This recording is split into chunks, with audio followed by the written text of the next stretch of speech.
नमस्कार, स्वागत है आपका इंडिया न्यूज पर और मैं हूं आपके साथ स्वाति सिंह। 3 जून 2023 वो दिन जब बॉलीवुड एक्ट्रेस जिया खान ने दुनिया को अलविदा कहने का फैसला किया था। करीब 10 सालों के इंतजार के बाद आज फिल्म एक्ट्रेस जिया खान के परिवार को यकीन है कि सीबीआई के फैसले से उनकी बेटी की आत्मा को शांति मिलेगी।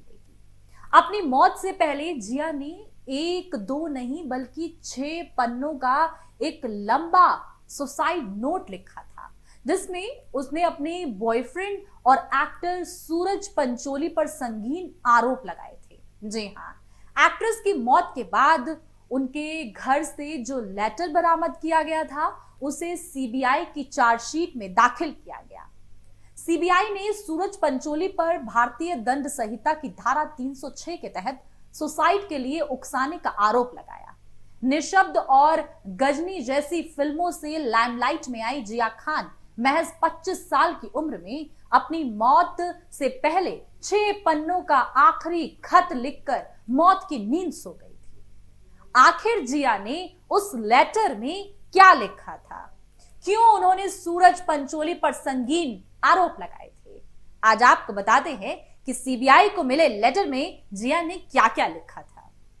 अंदर से टूट चुकी हूं, पता नहीं तुमसे ये बात कैसे कहूं, मगर अब खोने को कुछ नहीं बचा, इसलिए सब कुछ बयां कर देने का यही सही वक्त है। वैसे भी मैं पहले ही सब कुछ खो चुकी हूं। अगर तुम इसे पढ़ रहे हो तो इसका मतलब है कि मैं या तो जा चुकी हूं या इसकी तैयारी में हूं। अंदर से टूट चुकी हूं मैं।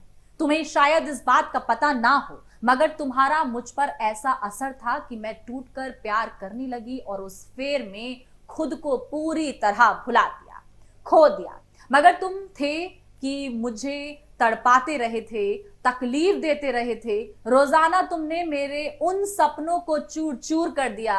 अब मुझे अपनी जिंदगी में रोशनी की एक लकीर भी नहीं दिखती। सुबह आंख खुलती है पर बिस्तर से उठने का मन नहीं करता। कभी ऐसी भी दिन थे जब मैं बस अपना सब कुछ, अपना आने वाला कल तुम्हारे साथ में देखती थी। एक उम्मीद थी कि हम साथ में होंगे, मगर तुमने मेरे उन सपनों को चकनाचूर कर दिया। अब ऐसा लगता है कि जैसे मैं अंदर से मर चुकी हूं। प्यार के बदले तुमने मुझे तकलीफ दी। मैंने कभी किसी को अपना इतना कुछ नहीं दिया या इतनी परवाह नहीं की। तुमने मेरे प्यार में बदले मुझे धोखा और झूठ दिया। इससे कोई फर्क नहीं पड़ता कि मैं तुम्हारे लिए गिफ्ट लाती रही, तुम्हारी नजरों में खूबसूरत दिखने के लिए जतन करती रही, मगर तुम्हें इससे कोई फर्क नहीं पड़ता। प्रेग्नेंट होने का डर बना रहता था, फिर भी बिना हिचक तुम्हें सब कुछ सौंप दिया, मगर तुमने इन सब के बदले मुझे तकलीफ दी। इस दर्द ने मुझे पूरी तरह से मार दिया, मेरी रूह तक तबाह कर दी। अब हाल ये है कि ना मैं खा पाती हूँ, ना सो पाती हूँ, ना सोच पाती हूँ और ना ही कुछ कर पाती हूँ। हर चीज मेरी पकड़ से छूट रही है। मैं इन सब की हकदार तो नहीं थी। करियर के बारे में तो अब सोचा भी नहीं जाता। अब मैं तुमसे पहली बार मिली थी, जब भी मिली थी मेरे भीतर उत्साह था, उम्मीदें थी और अनुशासन था। फिर मुझे तुमसे प्यार हो गया। मुझे लगा कि अब मेरे भीतर की सबसे शानदार खूबियों को दुनिया में पनाह मिलेगी। मुझे नहीं पता क्यों तकदीर हमें साथ और करीब लेकर आई। पहले ही इतनी तकलीफों और बलात्कारों, गालियों और यातनाओं को सहने के बाद मैं कम से कम इन सब की हकदार तो नहीं थी। काश तुमने मुझसे प्यार किया होता जैसे मैंने किया। तुम्हारी तरफ से कोई प्यार या कमिटमेंट नहीं देखा मुझे, और हर दिन मेरा यही डर बढ़ता रहा कि तुम मुझे मेंटली या फिजिकली हर्ट कर सकते हो।